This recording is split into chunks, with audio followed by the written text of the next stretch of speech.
the most valuable advice you've ever received over the years concerning your spiritual walk with the Lord?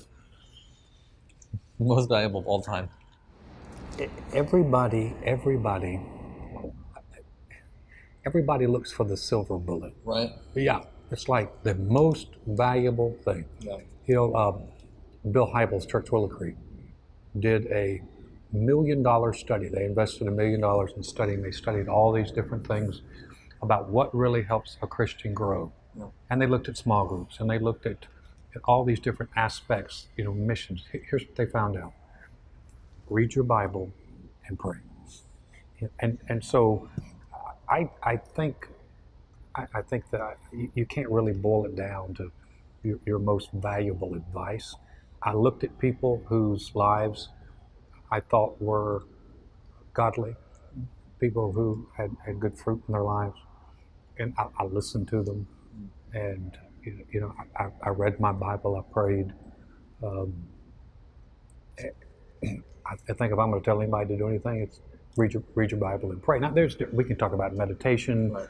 We can talk about that, but that's the basics. That's where you start. Just learning how to pray and how to talk with God. Yeah. Have some time with Him and learn to read your Bible. Pure milk of the Word of God.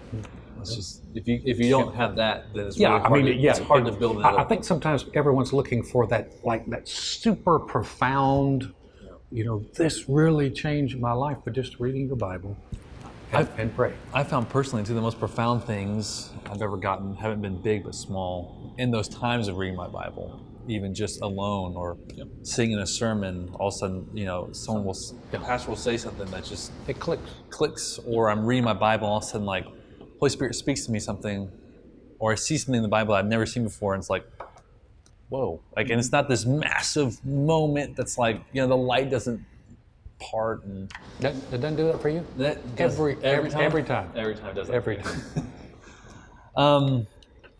So how do I decipher the will of God for my life? Seriously, where do you come up with these questions? I just ask these questions. Don't shoot the messenger. I mean, that's something that, I mean, it's like how do you find, is it important for me to hear the will of God for my life? Is there a separate will of God for my life than what's explicitly laid out in the Bible? Well, yeah, because, you know, the Bible's not going to tell you to take a job in Dallas. Right. And so, that is such a huge topic. Just give me a silver bullet for it. I'm not going to give you a silver bullet for it. You know, I think one of the first things that you're going to have to understand for the will of God is you have to be willing to know what the will of God is. And so that's am I willing, Lord, to accept your will for my life? Have you ever not been willing? Yeah. And you tell me someone that tells you they were always willing, and I'll show you somebody will lie about something else too. There's always going to come a time when you think that the will of God is going to be either too big or something I can't do or something that I'm unable to do. I dated a girl in college. I thought that was the right one for me. When we broke up, I just thought, you know, am I ever going to be able, you know, to find the right one? And I thought, gosh, if I really submit myself to God, He's going to make me marry somebody I can't stand and send me to some foreign country I don't want to be in. And so often we've taken the will of God to be something so difficult and so challenging. But yet when we step out and to simply begin to find it, and I know you asked me, how do you find it? But I think the first one is you have to be willing. Yeah.